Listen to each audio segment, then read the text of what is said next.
Lakhtar Viramgam highway ઉપર સર્જાયો અકસ્માતમાં એકને ગંભીર ઈજા। લખતર વિરમગામ હાઈવે પર ખાનગી પેટ્રોલ પંપની સામે છોટા હાથીની સામે અચાનક ગાય આવી જતા અકસ્માત સર્જાયો। વિરમગામ તરફથી છોટા હાથી લઈ સાંકર ગામનો એક વ્યક્તિ સુરેન્દ્રનગર તરફ જઈ રહ્યો હતો ત્યારે ખાનગી પેટ્રોલ પંપની સામે અચાનક હાઈવે ઉપર ગાય આવી જતા અકસ્માત સર્જાયો હતો। છોટા હાથીના ડ્રાઈવરને અકસ્માતમાં ગંભીર ઈજા પહોંચતા ઈજાગ્રસ્તને પ્રથમ લખતર સરકારી હોસ્પિટલ ખાતે અને માથાના ભાગે ગંભીર ઈજા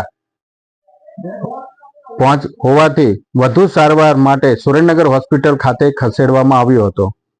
લખતર વિરમગામ હાઈવે ઉપર અવારનવાર અકસ્માતોના બનાવ બની રહ્યા છે ત્યારે વિરમગામ તરફથી છોટા હાથીને લઈ સાંકર ગામનો કિશોરભાઈ રામજીભાઈ ઘોડકિયા આવી રહ્યા હતા ત્યારે ખાનગી પેટ્રોલ પંપ સામે અચાનક હાઈવે ઉપર ગટરમાંથી ગાય નીકળતા છોટા હાથીના ડ્રાઈવરને બચાવવાનો ખૂબ પ્રયત્ન કરવા છતાં ગાય સામે આવી જતા અકસ્માત સર્જાયો હતો, જેમાં અકસ્માતમાં ગાયનું ઘટના સ્થળે મોત નીપજ્યું હતું। ડ્રાઈવરને અતિ ગંભીર ઈજા પહોંચી હતી અને છોટા હાથીને આગળના ભાગે ભારે નુકસાન થવા પામ્યું હતું।